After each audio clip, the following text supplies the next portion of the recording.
for experimental part of my video, so here what we've gotten a structure which it does have 8 added mass. So it's a cantilever beam, a vertical cantilever beam, with 8 added mass which are evenly positioned. So this is an 8 degree of freedom system. So it's a multi-node system. So for this structure, we expect, once we apply the modal analysis, we expect to extract, if we excite the system well enough, we expect to extract 8 natural frequencies and 8 motions. But let's see how we go. So for this test, we want to just introduce you 2 approaches.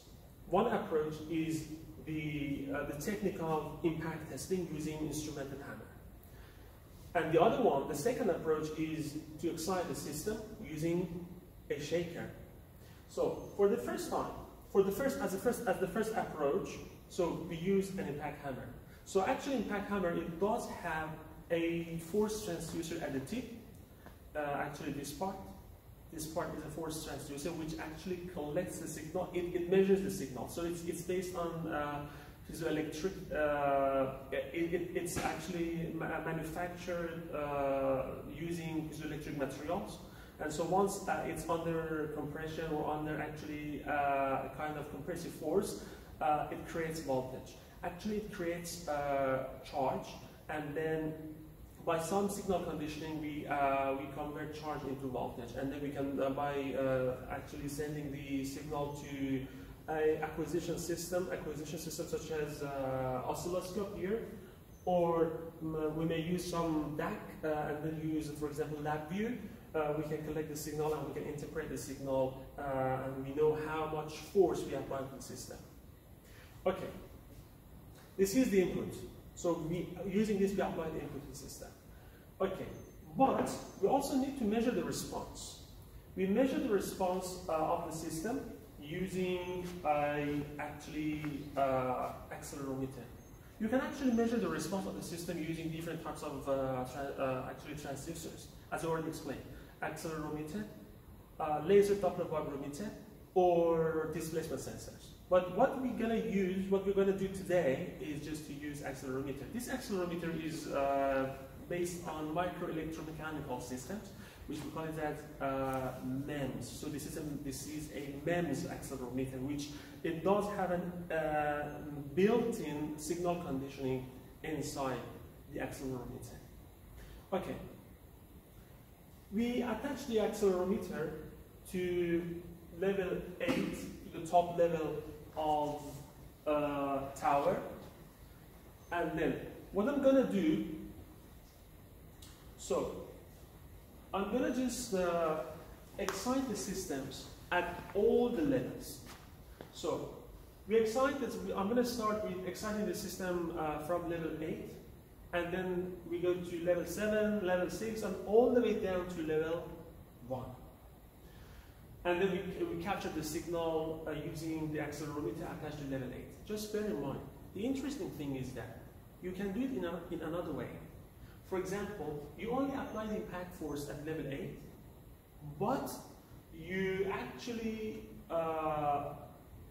move the accelerometer to all the levels. For example, for the first test, you apply impact force at level 8 and you collect the response.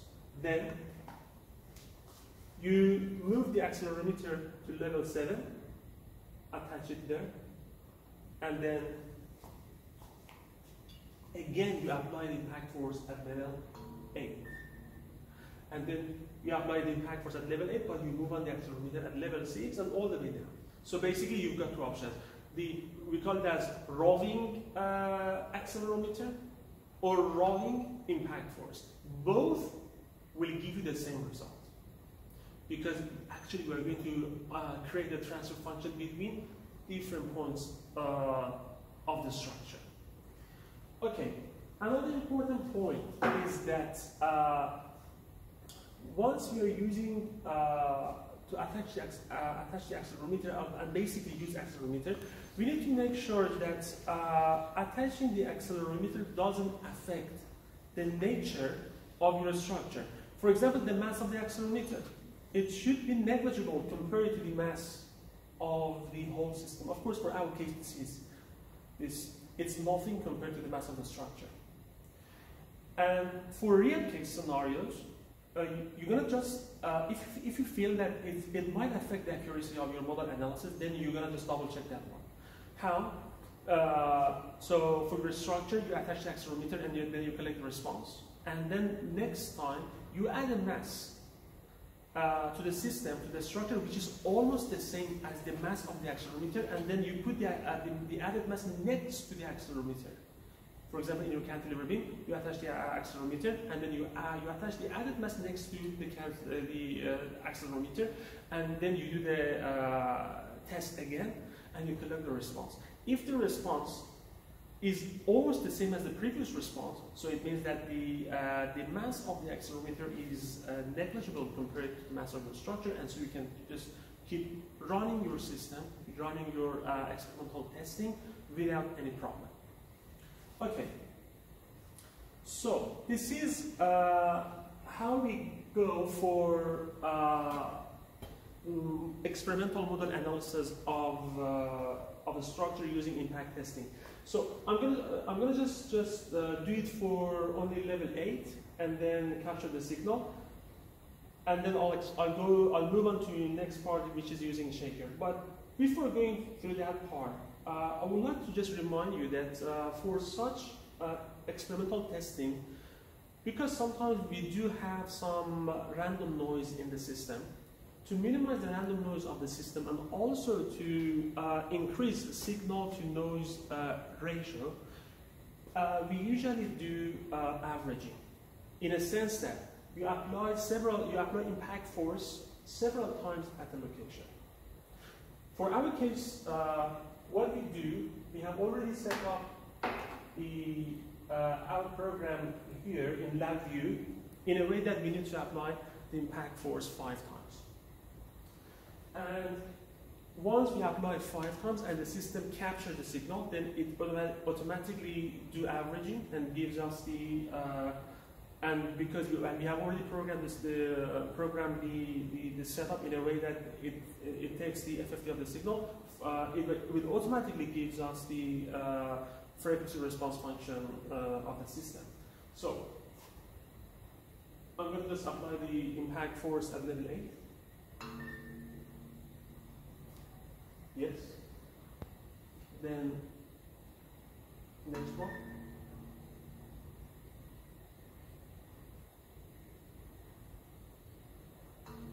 Next one.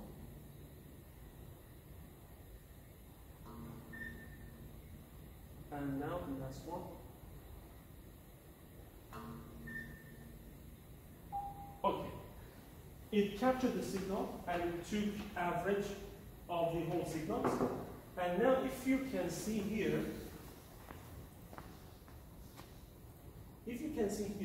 the diagram shows us some peaks here. And each of those peaks actually represents the natural frequency of the system.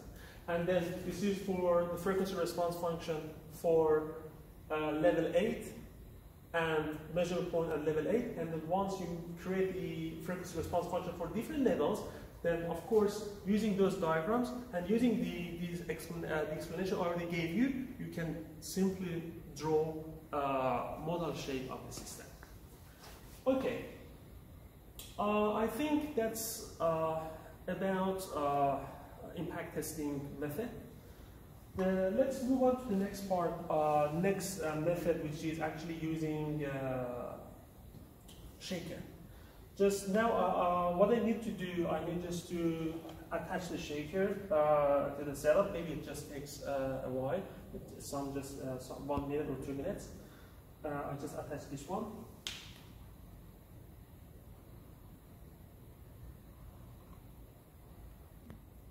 Okay guys, now I have already completed the setup and now it's ready to go. So, for using the shaker, we should be very careful to make sure that you are not adding extra mass to the system, or in other words, we need to make sure that you are not going to change the nature of your structure. This is why here we have actually suspended our shaker, and so we have minimized adding extra mass, we have minimized adding extra stiffness to the system. Now, we did our best to make sure that shaker is not a part of the system. Okay? Now, for this test, similar to actually impact testing, we usually use force transducer to measure the the excitation force. But now, what we do here, we don't use any force transducer to measure the input force to the system, because we're just going to use the information, the data we have already collected using impact testing to verify our results. So, using the impact test procedure, we identified that the first natural frequency of the system is about 4.5 Hertz, the second one is about 24.5 Hertz, and the third one is about 76 Hertz. So, what we're going to do, we actually want to excite the system using the shaker. And using the first natural frequency, and then using the second natural frequency, and maybe if we can see it, using the third natural frequency, because for third natural frequency might be it's hard to actually see it. It's actually very it's easy to actually feel it, but it's hard to actually visualize it. Okay, for this test, we use two accelerometers. One accelerometer is going to be mounted at level 8, and the other one is going to be mounted at level 3. So this one at level 3 we consider it as the reference accelerometer, and the other one is actually roving accelerometer. So when you excite the system, so we collect the response of that accelerometer and this accelerometer, and then when you move the accelerometer from level 8 to level 7, then from level 7 to level 6, and all the way down to level 1, you are actually finding the acceleration at all levels. And so you know the magnitude of the acceleration at all levels. And so, and also you can detect the phase of the vibration response for all levels. Because, for example, for level 8, the direction of the accelerometer is important, because the top face of the accelerometer, if it shows the positive direction, so this is the top face, it shows the positive direction. So if the structure vibrates this way, so the acceleration which we collect using oscilloscope, it gives us a positive number. So, but once, for example, for third mode, if you just move it, for example, to level 5, so because it's going the other way, so it gives us the negative number. So by collecting the acceleration signals for all the levels, and by dividing all values, all magnitudes of the acceleration for different levels, by dividing those values by the acceleration collected by level 3, which is the reference acceleration, we can find actually the mode shape of the system for that particular natural frequency. Now, I'm going to excite the system using the first natural frequency of the system. So I turn on the signal generator. So we need to have a signal generator. Here our signal generator actually is built in our oscilloscope. The signal generator transmits the signal to a power amplifier, and from power amplifier the signal goes to the shaker. As you can see here now, the signal, the shaker is actually is exciting the structure. But now I'm going to fine tune the frequency to make it 4.5 Hertz.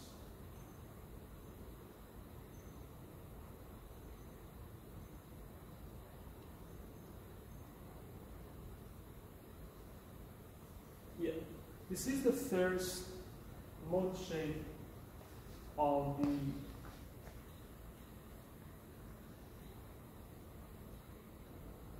the structure. So we can increase the amplitude a little bit to make it more visible.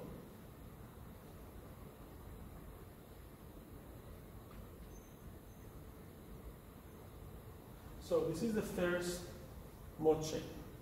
Then now the accelerometer is at level 8, then I just move it to level 7 and just keep it running.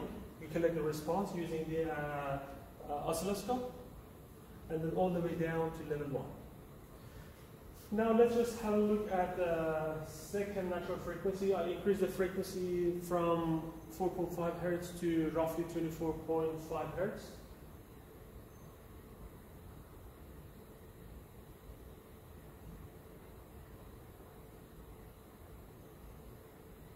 Yeah. This is the second mode shape, but it's very hard to visualize it from actually that distance. But if you just touch it, you can definitely find the location of node, which is roughly here. I can easily just sense it. As you can see here, we expect to see a node at this point. And now if I touch the other point, I can easily feel the vibration response. And then you can just do the same test for third natural frequency and for the rest of the natural frequencies. Okay. I hope that this video was something interesting to you and you actually enjoyed it. Thank you very much for your time.